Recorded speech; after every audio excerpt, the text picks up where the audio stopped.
इस वक्त तो क्लियरली नज़र आ रहा है कि हुकूमत तो कहीं नज़र नहीं आ रही है, बिल्कुल डिफेंसिव में हुए हुए हैं, दिफाई पोजीशन है, गायब हैं, दौड़ते नज़र आ रहे हैं हर जगह से, लाहौर से, पेशावर से, इस्लामाबाद, कहीं भी जो है ना गवर्नमेंट बिल्कुल जो है ना इस वक्त लग रहा है कि उनकी टांगें कांप रही हैं। और वो जो है ना यलगार, ये जो आप देखें ना अपोजिशन जो है बिल्कुल ऊपर उनके चढ़ गई है। आज देखें क्या क्या कुछ नहीं हुआ कि ये जो कह रहे थे कि जी वो सब फड़े जाएंगे, सब फड़े जाएंगे, ये नारे पहले लग रहे थे, हो गया। वो अब उल्टा ये हो गया है कि वो थाने चले गए हैं आज जुबैर साहब। देखिए ना वो जो जुबैर साहब वो बड़े वरना intellectual type mummy daddy burger type आदमी है, कोट शोट टाइप पहन के जो है ना बैठ के अब वो भी अवामी जो है ना लीडर बन गए, थाने में जाके वो डेर कर रहे हैं और SHO साहब दौड़ गए हैं, वो नज़र नहीं आ रहे हैं, वो कह रहे हैं जी गिरफ्तार करो। उसके बाद फिर ये हमें बताया जा रहा था कि जी ये नैब के पर्चों में गिरफ्तारियां हो जाएंगी, कोई सबको अंदर कर दिया जाएगा। वो अब कल जो है वहाँ पे फॉर एग्ज़ाम्पल कैप्टन सफदर साहब ने पेशावर में पेश होना है, उनके ऊपर ये इल्ज़ाम आते हैं कि जी अपने असासे वसाइल से ज़्यादा असासों का हिसाब देना है। अभी तक की थोड़ी देर तक की इतला ये है कि नॉर्मली ये होता है कि इस तरह के केसेस में प्रोटेक्टिव बेल ले लेते हैं कि जी जाने से पहले ज़मानत ले लेते हैं कि मुझे कल गिरफ़्तार ना किया जाए। उन्होंने गिरफ्तारी की कोई अपनी प्रोटेक्टिव बेल नहीं ली है, जमानत। मसलन वो कह रहे हैं कैप्टन सफदर साहब के पढ़ो, आई डेयर यू, गिरफ्तार करो। तो अब कल देखना है कि उनको गिरफ्तार करेंगे या दूसरी फिर ये चॉइस होती है कि 10 दिन का नोटिस दे दिया जाता है कि आपको ये नोटिस थमा दिया जाता है, 10 दिन के अंदर ये हमें सारे सवालों के जवाब आप नहीं देंगे तो फिर हम आपको गिरफ्तार कर लेंगे। धमकी दी जाएगी या गिरफ्तारी दी जाएगी कल। मगर as far as the opposition is concern, captain Safdar is concern, वो कह रहे हैं कि जनाब मुझे पकड़ो। हालांकि गुजराले में आपको पता है जलसे के अंदर जिस किस्म के नारे लगे हैं और इस्टेब्लिशमेंट के मतलब जो बातें की गई हुई हैं, कैप्टन सफदर साहब संभाले नहीं जा रहे।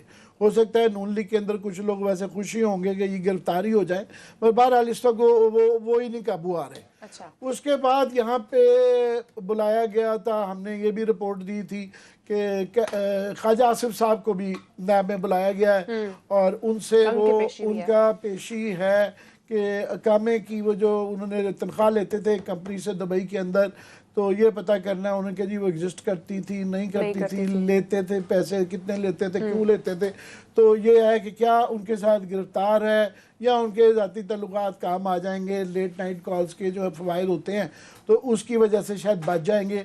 तो एक ये कल वो आएगा। फ़िलहाल जो है ना फिर जो है सबसे ज़्यादा तो डराया गया था कि जनाब वो उनकी इंक्वायरी शुरू हो गई थी मौलाना फजलुर रहमान साहब की कि जी वो उनकी इंक्वायरी अब उनकी इंक्वायरी स्लो डाउन हो गई है। वो बिल्कुल वो खबर हमने ही दी थी कि जनाब ये इंक्वायरी शुरू हो रही है। हमने ये नहीं कहा था कि ये इनके पास ये चीजें हैं। आप तो कह रहे थे फड़े जाएंगे हो। नहीं मैं ये जो आप कह रहे थे मैं उस वक्त मैंने कहा नहीं फड़े जाएंगे। मैंने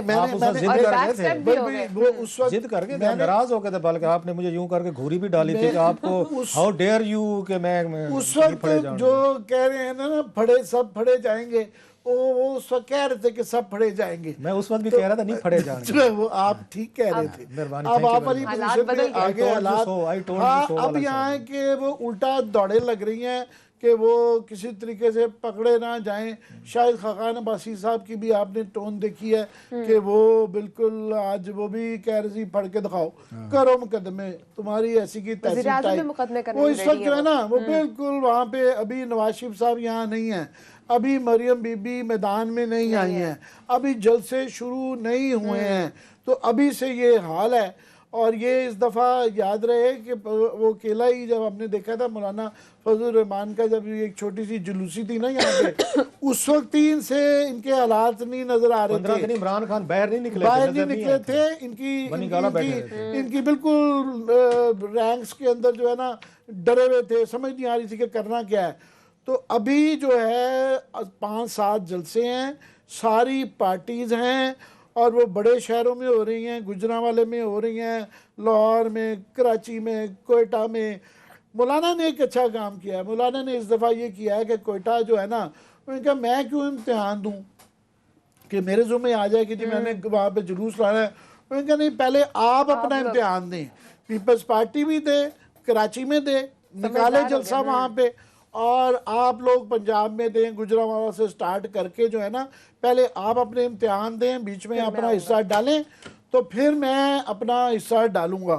तो इस वक्त बातचीत चल रही है, और वो बिल्कुल जिस तरह आपने अपने इब्तदाइये में कहा कि वहाँ पे हमें टांगें कामती नज़र आ रही हैं, और वो जो बताया गया था कि पंजाब के अंदर जो है ना शेर बब्बर आ गए हैं, पुलिस की तब्दीलियाँ आ गई हैं, और वो यूँ हो जाएगा, वो फ़िलहाल तो होता नहीं होता। लास्टली सिर्फ ये कि बड़ा आसान था कि अगर ये कल परसों जब ये हुआ, बगावत वाले पर्चा हुआ, चाहे जिसने भी की बेवकूफ़ी जो की, अगर चाहते तो ये 2-4 घंटे के अंदर ही तफ्तीश करते, केस को फारग करते, SHO को फारग करते, केस ख़त्म हो जाना था।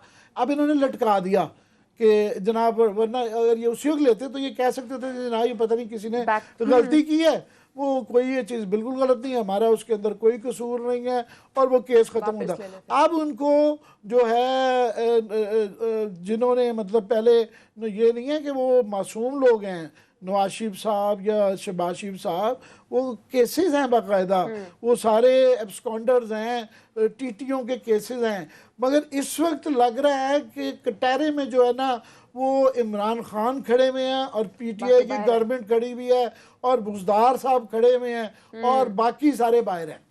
अच्छा क्लास, अब आपको क्या लग रहा है किसका पलड़ा भारी है, हुकूमत या ऑपोजिशन का? और ये जो बैक स्टेप पर हुई है हुकूमत, इसकी क्या वजह है?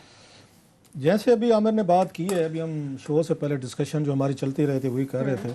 आज का दिन आपको, इन्होंने बुज़दार की बात की ना, बुज़दार साहब तो एग्जिस्ट ही नहीं करते। उनका तो 2-3 वो गोजनावाला की फैमिली है जिन्होंने इनको वज़ीर आला बनवाया था, सुने उन्हीं के काम हो रहे हैं, उन्हीं के कहने पे ट्रांसफ़र पोस्टिंग हो रही हैं। गुज्जर फैमिली एंड कंपनी उसी में खुश हैं। वो छोटी मोटी ट्रांसफ़र पोस्ट आपको नज़र आए हैं पिछले कुछ अरसे में? कोई इस मुल्क में कोई यहाँ पे बुज़दार साहब नाम का भी इतना बड़ा सूबा, 12 करोड़ का, 4 मुल्कों के बराबर मतलब एक आपका सूबा है, आपको कोई CM साहब कहीं नज़र आते हैं? कहीं पे कोई गुफ्तगू? वो ट्रांसफ़र पोस्टिंग, वो गुजरांवाला की वहाँ गुज्जर फैमिली बैठी हुई है, उन्होंने अपने बंदे रखे हुए हैं कि इसको आगे कर दें, इसको पीछे कर दें, छोटा कर दें, बड़ा कर दें। उनकी तो ये मसरूफियात हैं, इसके अलावा ना उनकी प्रायोरिटीज़ हैं, ना उनको पता है कि क्या चल रहा है। इमरान खान साहब जो हैं, जैसे आज यहाँ पे जिस तरह बुरे तरीके से वो घेरे में आए हुए हैं, ये घेरा जो आज डाला है नवाज लीग ने, मैं कि यहाँ पे जुमला कहता होता हूँ, रिपीट कर देता हूँ, इतनी बुरी बैड परफॉर्मेंस दे के गए थे पीपल्स पार्टी और नवाज लीग, इनकी करप्शन के स्कैंडल, इनकी चीज़ों के स्कैंडल। मेरा यह ख्याल है कि इनको 20 साल तक खड़ा नहीं होना चाहिए था, नवाज लीग को और ये पीपल्स पार्टी को। जितनी चीज़ें पिछले 10 सालों में हमने देखी हैं, रिपोर्ट हुई, सब कुछ दाद दे इमरान खान साहब को, इनके एडवाइजर्स को, इनकी पॉलिसीज़ को, इनकी एरोगेंस, इनकी रूडनेस कि 20 महीनों में इन्होंने खड़ा कर दिया सब। पूरी आज दौड़े लग गए, भाग गए हैं।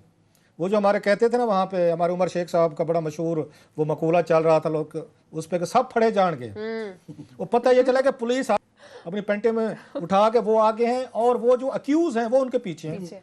भाई आज वो गए थे, अगर एक अच्छा कोई बैठा होता, कोई तगड़ा सा, आप इतना बड़ा तगड़ा काम आपने किया, बड़ा काम किया, आपने अगवा का पर्चा दे दिया, आपने फेडरल हुकूमत से नहीं पूछा, अल्लाह से नहीं पूछा, सबसे नहीं पूछा, आपने सारी अगवा का कह रहा हूँ बगावत का पर्चा दे दिया, होम डिपार्टमेंट से नहीं पूछा कि भाई अगर आज गए थे हजरत साहब, ये वहाँ पे हजरत जुबैर साहब गए थे, बड़ी शाएँ हैं, तोप हैं,